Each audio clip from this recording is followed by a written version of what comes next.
di mana ada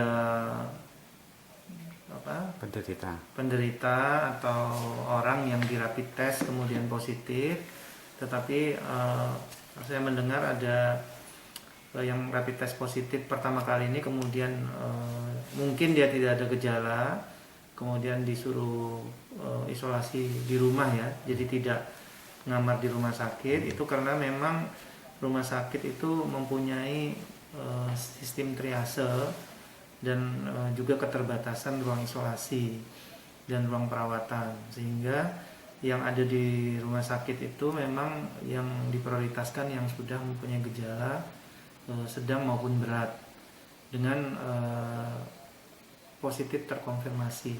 Jadi memang untuk pasien atau orang-orang yang rapid test positif itu belum tentu dia menderita COVID.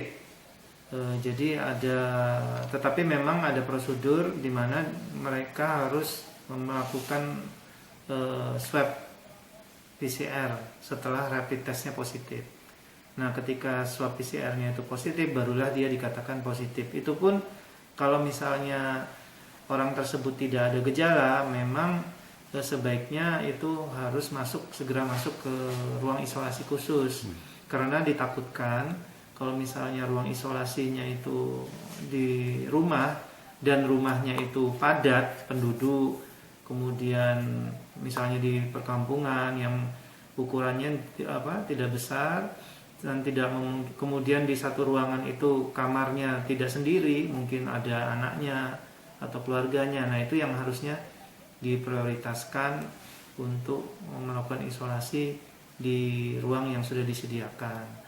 Nah, sayangnya memang saya belum mendengar kabar bahwa ruang isolasi atau rumah sakit khusus yang disediakan oleh Pemkot ini belum terrealisasi, karena saya belum mendengar ada data ODP, PDP yang ada itu masuk di ruang yang sudah direncanakan di Duku Kupang maupun di Babat Jerawat.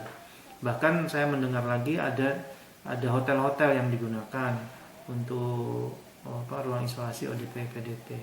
Nah, ini juga nanti dalam hearing yang berikutnya memang kita akan menanyakan ke Dinkes ini bagaimana, karena jumlah yang terkonfirmasi maupun PDP setiap hari kan ada peningkatan. Nah, jangan sampai orang-orang yang sudah rapid test positif kemudian dia disuruh di rumah, ya syukur-syukur kalau dia nanti swabnya negatif. Nah, itu mungkin tidak masalah. Tapi kalau dia rapid testnya positif kemudian swabnya positif, ini yang masalah karena nanti akan menularkan ke orang-orang lain seperti itu. Terus dengan adanya gitu langkah-langkah Dewan ya, jadi ini kemarin kita sudah tanyakan, katanya sudah siap diisi. Nah, ini akan kita pantau lagi, jangan sampai nanti orang-orang yang rapid test positif itu menjadi sumber penularan. Jadi syukur-syukur memang kita tidak mengharapkan PCR swabnya positif ya. Kalau negatif berarti kan dia mungkin dia sudah sembuh, jadi pernah kena terus dia sudah sembuh, nah dan sudah tidak menular. Tapi kalau PCR-nya positif, nah itu yang masih aktif menularkan ke orang lain. Nah, ini yang kasus-kasus khusus seperti orang yang tidak punya rapid test positif, orang yang tidak punya rumahnya jadi satu dengan keluarganya, kamarnya cuma satu. Nah, inilah yang harus diperhatikan oleh Pemkot. Jadi Pemkot saya rasa sudah maksimal ya. Nah, tinggal nanti